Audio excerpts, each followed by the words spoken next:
Julho de 1835. Província de São Pedro, do Rio Grande do Sul.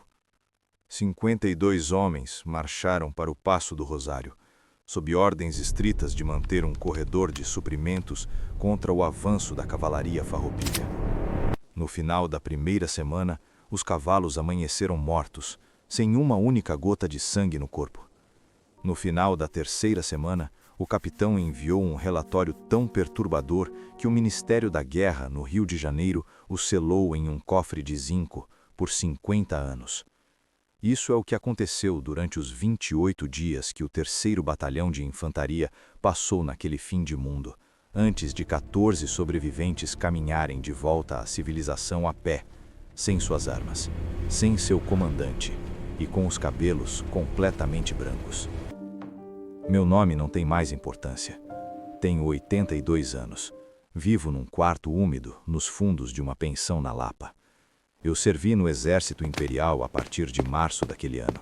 Eu era 2º sargento, um homem do campo, acostumado a abater gado. Eu sabia manter a cabeça baixa e fazer o que me mandavam. O Exército pagava 14 mil réis por mês, mais dinheiro do que eu já tinha visto na vida. Você entende por que um homem caminha para o escuro quando alguém lhe oferece dinheiro para isso. Chegamos ao posto avançado no dia 12 de julho. Era um pedaço de terra infértil, cercado por um oceano de capim alto que ia até a cintura, sumindo no horizonte. Tínhamos 2 cabanas de madeira apodrecida, uma trincheira rasa e uma fogueira no centro. O exército montou o posto ali porque o vale afunilava. Algum burocrata de gabinete achou que o trecho precisava de vigilância. Nosso comandante era o capitão Inácio Cordeiro, 44 anos, um veterano da Guerra Cisplatina. Ele tinha os ombros largos, uma cicatriz de sabre no pescoço e a postura de um homem que parou de esperar que o mundo fizesse sentido. Ele nos reuniu na primeira noite, a respiração virando fumaça no frio de 2 graus negativos. Ele falou com economia de palavras. A área era contestada. Patrulhas farroupilhas tinham sido vistas a 20 quilômetros dali. A partir daquele momento, haveria 3 regras absolutas. As sentinelas rodariam em duplas a cada 4 horas. Ninguém deveria disparar seu mosquete sem a autorização direta dele. A pólvora era escassa.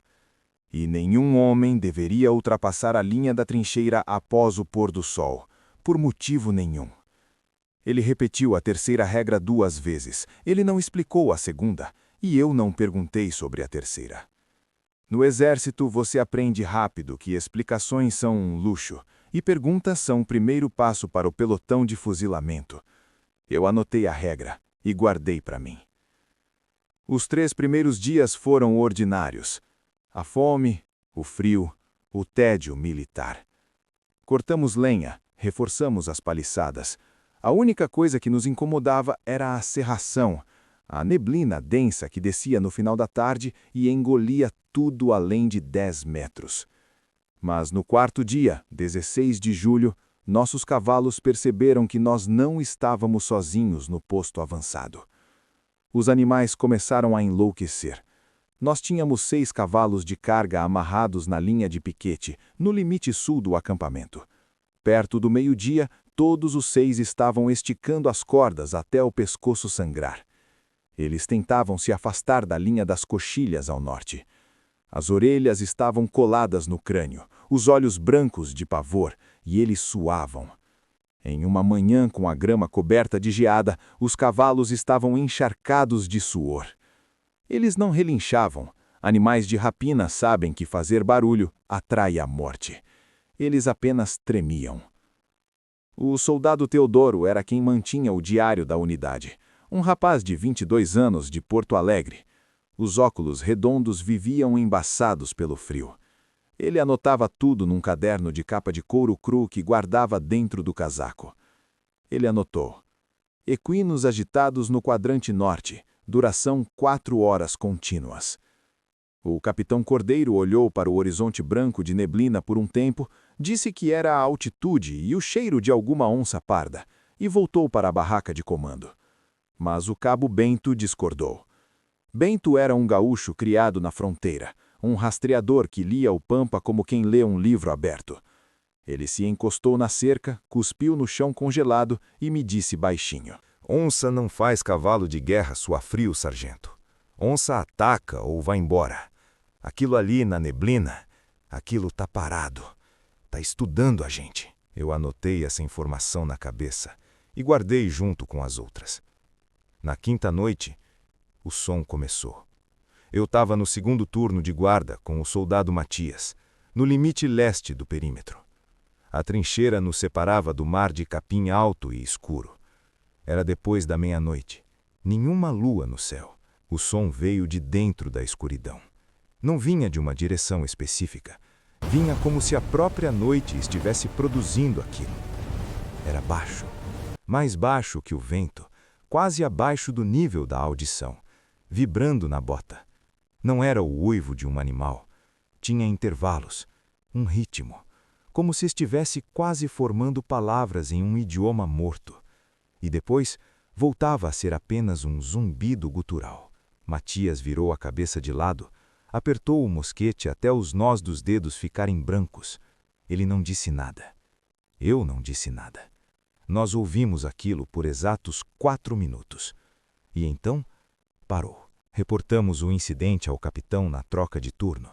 Ele perguntou se tínhamos visto alguma movimentação inimiga. Dissemos que não. Ele mandou Teodoro registrar no diário. Anomalia acústica incomum. Perímetro leste. Aproximadamente 1h15 da madrugada. Sem confirmação visual. E então ele voltou a dormir. Essa era a resposta certa. A resposta militar. Eu compreendi. Mas no 7º dia, 19 de julho, o cabo Bento saiu da trincheira para verificar armadilhas de coelho. Ele voltou 10 minutos depois. O rosto dele não tinha uma gota de sangue. Ele chamou o capitão. Eu fui junto, porque eu já havia aprendido que, quando um rastreador veterano perde a cor do rosto, você deve segui-lo. O que ele encontrou na lama congelada a 30 metros do nosso acampamento provou que o que quer que estivesse na neblina andava sobre 2 pernas. 19 de julho, o 7º dia do nosso destacamento. Bento nos levou até a margem de um olho d'água que ainda não havia congelado por completo. Havia uma marca na lama espessa, uma pegada profunda. Bento se ajoelhou perto dela. Não tocou na terra. Diante daquela marca, ele não disse uma única palavra. Ele apenas apontou com o cano do mosquete. A pegada era bípede. O padrão da passada provava que o que quer que fosse andava sobre 2 pernas. Mas não era a marca de uma bota militar. Era muito mais longa que o calçado de qualquer homem no acampamento. Os dedos, se é que podiam ser chamados de dedos, eram largos. Cada um terminava em um buraco fundo na lama, como se pregos de ferro tivessem afundado a terra. O calcanhar quase não marcava o solo. O passo entre uma pegada e outra era de quase 1,5 metro. Um homem alto mal alcança 1 metro em passo apressado. O capitão sacou sua fita de medição do cinto. Ele mediu a marca com os olhos semicerrados e ditou para o soldado Teodoro, que anotava tudo tremendo de frio. Comprimento, 42 centímetros. Largura da base, 21 centímetros. Profundidade frontal, 5 centímetros. Profundidade do calcanhar, menos de 1 centímetro. O capitão guardou a fita, enfiou as mãos nos bolsos do capote de lã e olhou para a linha de árvores mortas que beirava o pampa. Ele disse: provavelmente um urso andino desgarrado que desceu das cordilheiras e andou ereto por um trecho. Acontece. Ele disse isso no tom de voz de um homem que já havia decidido não pensar demais sobre um problema. Bento continuou em silêncio. Ele olhou para mim. Eu olhei para a pegada. O comprimento do passo era constante. O que quer que tivesse deixado aquela marca não estava saltando nem correndo. Estava caminhando. A julgar pelo gelo que se formava nas bordas do buraco, havia passado ali de madrugada. Caminhou paralelamente ao limite da nossa trincheira, a menos de 30 metros de onde nós dormíamos. Caminhou acompanhando o perímetro do acampamento, antes do solo endurecer de novo e os rastros sumirem. Ele nos vigiou a noite toda. E ninguém deu o alarme.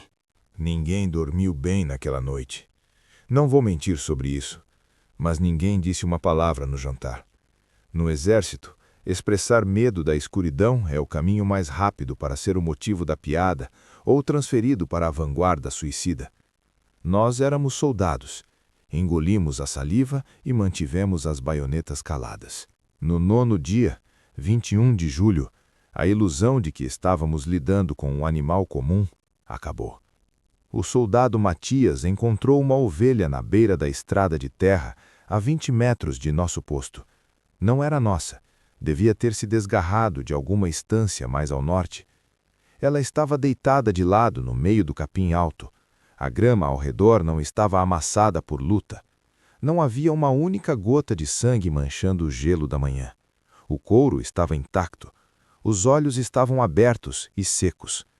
Mas quando Matias pegou a ovelha pelas pernas para puxá-la, o corpo não pesava quase nada. Não sei como descrever isso sem soar insano. Era como tentar erguer um odre de vinho completamente vazio, forrado com palha. O capitão Cordeiro não se aproximou. Ele gritou de longe para Teodoro escrever: uma carcaça animal recuperada no perímetro. Causa da morte desconhecida. Ele ordenou que largássemos a ovelha ali mesmo. Ele disse que os abutres cuidariam daquilo. Ele não sabia, mas naquele momento, nós já estávamos sendo devorados. Quero ser preciso sobre os próximos 3 dias, porque a precisão é a única coisa honesta que me resta. No dia 24 de julho, 12º dia no Passo do Rosário, o soldado Vargas reportou algo na alvorada. Vargas era um ex-marceneiro de Pelotas, o homem mais quieto do batalhão. Ele não bebia. Nunca deu nenhum sinal de desequilíbrio mental. Ele se apresentou ao capitão Cordeiro às 6 da manhã. Disse que, durante seu turno de guarda, por volta das 3 da madrugada, ele viu um rosto na borda da neblina. Ele disse que era pálido. Pálido o suficiente para se destacar contra a escuridão absoluta do pampa. Ele disse que a criatura era alta, mais alta do que o vão entre os galhos da figueira morta no limite do acampamento, o que o cabo Bento depois mediu em 2,20 metros de altura. E ele disse que os olhos da criatura capturaram a luz da nossa fogueira a 50 metros de distância, como os olhos de um gato capturam a luz. Ele usou exatamente essa comparação. Vargas não era um homem dramático. Quando ele contou isso, num grupo de 50 soldados, em qualquer outro lugar, alguém teria rido. Mas naquela manhã, com a geada cobrindo nossas botas, ninguém riu. O capitão Cordeiro levou Vargas para a barraca de comando. Interrogou o soldado por 20 minutos. Quando o capitão saiu, ele estava sozinho. O rosto dele parecia esculpido em granito. Ele mandou Teodoro, o escrivão, registrar o incidente. Teodoro escreveu com a mão trêmula: relato de sentinela, possível batedor farroupilha, descrição incerta devido à escuridão e distância. O capitão puxou a gola do casaco. E então ele dobrou a guarda noturna. De duplas passamos para quartetos, e ele ecoou a linha de sentinelas. Estávamos a 30 metros do capim alto. Ele nos trouxe para 15 metros. Ele não explicou por que recuou nossas defesas contra um possível batedor. Ele não precisava. Nós recuamos porque estávamos nos encolhendo ao redor do fogo. Mas a pior parte do dia 24 de julho não aconteceu no nosso acampamento. Aconteceu do outro lado do vale. A cerca de 3 quilômetros de nós, no topo da Coxilha Leste, havia um acampamento de rebeldes farroupilhas.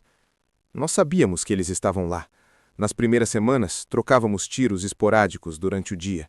Era a guerra, afinal. Mas naquela noite, quando o sol caiu e a cerração subiu do rio, nós olhamos para a colina deles. Os farroupilhas haviam acendido fogueiras imensas, fogueiras grandes demais para se aquecer, fogueiras de sinalização, fogueiras de pânico. Por volta da meia-noite, nós ouvimos tiros vindo do acampamento deles, 3 tiros de mosquete. Mas eles não estavam atirando na nossa direção. O clarão da pólvora revelou que eles estavam atirando para trás, para dentro do próprio território deles, para a escuridão da mata ciliar. O cabo Bento, o rastreador, estava de pé ao meu lado na trincheira. Ele olhou para as fogueiras inimigas, tirou o chapéu e sussurrou: Deus tenha piedade daqueles desgraçados. A besta não está caçando a gente hoje. Ela está jantando eles. Naquela noite, imperiais e rebeldes não deram um único tiro uns contra os outros. Nós apenas nos sentamos no escuro e ouvimos os gritos que vinham da colina.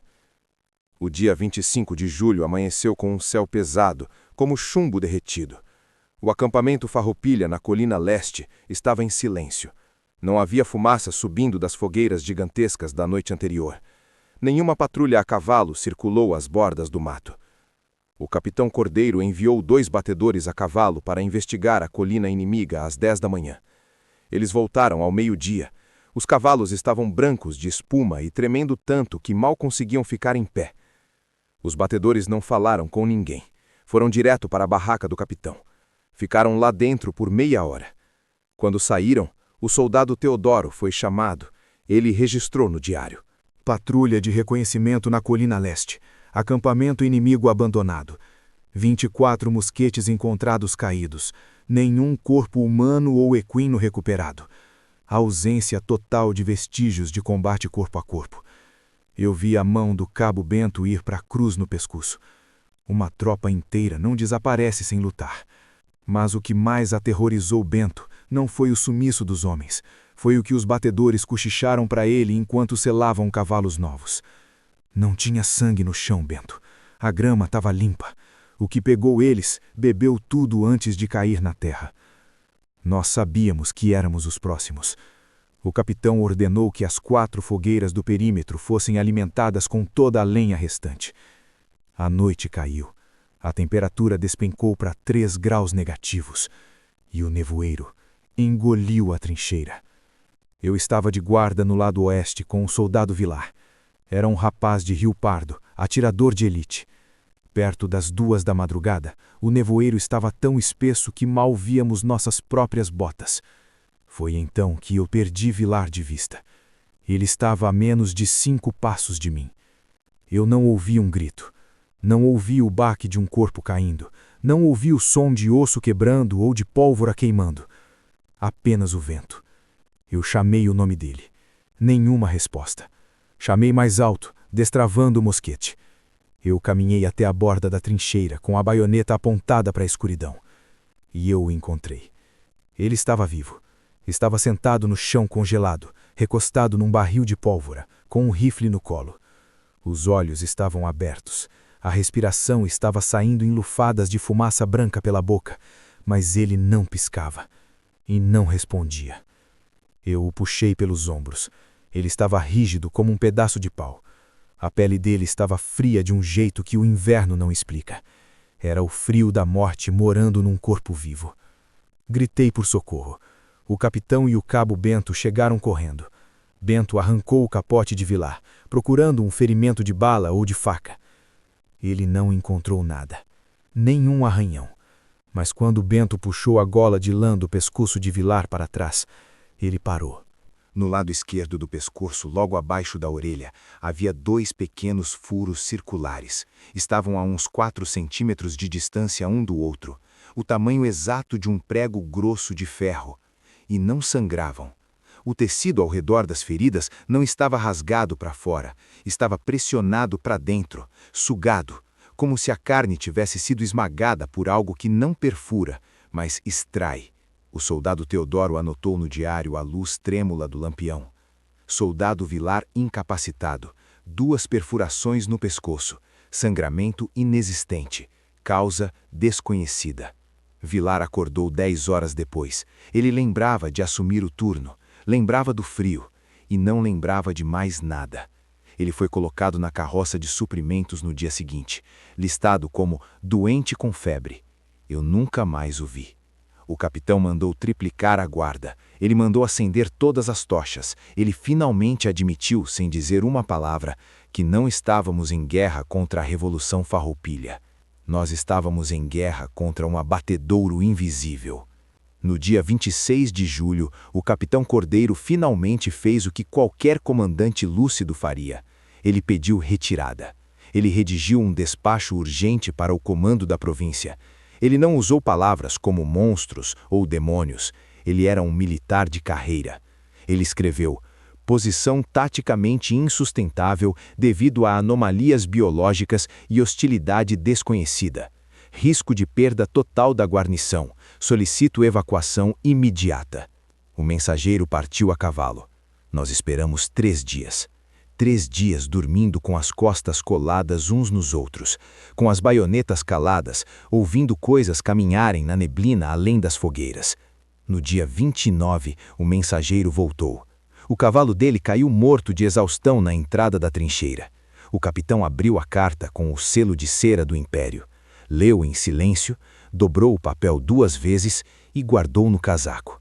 Eu vi os olhos do capitão perderem o brilho. Ele não precisou ler em voz alta. Quando um comandante dobra uma carta com aquela lentidão, cada soldado no acampamento entende que a resposta foi não. A burocracia do Rio de Janeiro havia nos condenado à morte. E então chegou a noite de 1º de agosto. A temperatura era a mais baixa do ano. O céu abriu um pouco, revelando uma lua minguante que pintava o capim congelado de prata. Aquela luz foi a nossa ruína. Às 11 da noite, a sentinela do quadrante norte relatou o movimento na linha das árvores. 30 segundos depois, a sentinela do leste relatou a mesma coisa. Depois, o sul. Não era a mesma criatura circulando rápido, eram várias. Silhuetas imensas, pálidas, de braços longos demais e ombros estreitos, caminhando paralelamente à nossa trincheira. Passos lentos, arrastados e coordenados. O capitão ordenou que os 50 homens restantes ficassem de pé no centro do acampamento, rifles engatilhados, apontados para fora. Nós formamos um quadrado humano. 50 homens suando frio sob um céu de gelo. E então, a comunicação começou. Os zumbidos guturais voltaram, mas dessa vez eles tinham harmonia. Um som baixo vinha do norte e outro respondia do sul, num tom levemente diferente. Não era um rugido animal. Era uma linguagem. Uma caçada coordenada. Eles estavam conversando sobre nós, e nós não éramos os interlocutores. Nós éramos a refeição. Essa sinfonia macabra durou exatos 8 minutos. E então, silêncio total. As silhuetas recuaram para dentro da escuridão do pampa. O soldado Teodoro, o escrivão, estava ajoelhado no centro da formação. Ele reuniu os relatórios de todas as sentinelas e começou a anotar os números no seu diário de couro verde. Ele calculou. Mínimo de 4 entidades distintas confirmadas visualmente. Máximo estimado de 7. Mas foi o que ele escreveu no rodapé da página e sublinhou 2 vezes, que me tira o sono há quase 50 anos. Ele escreveu: eles não atacaram. Eles vieram até a luz para nos contar. Eles sabiam exatamente quantos de nós estávamos ali. A avaliação havia terminado. O abate estava prestes a começar. No dia 3 de agosto, a barreira foi quebrada. Eu estava deitado no chão de terra batida do galpão de suprimentos com mais 8 homens. Perto das 2 da madrugada, eu acordei com um silêncio diferente. Não era a falta de barulho, era a ausência. O vento lá fora continuava soprando a grama. A fogueira continuava estalando, mas por baixo disso havia um silêncio pesado, como se algo colossal estivesse parado muito perto, usando o próprio tamanho para esmagar o som do mundo.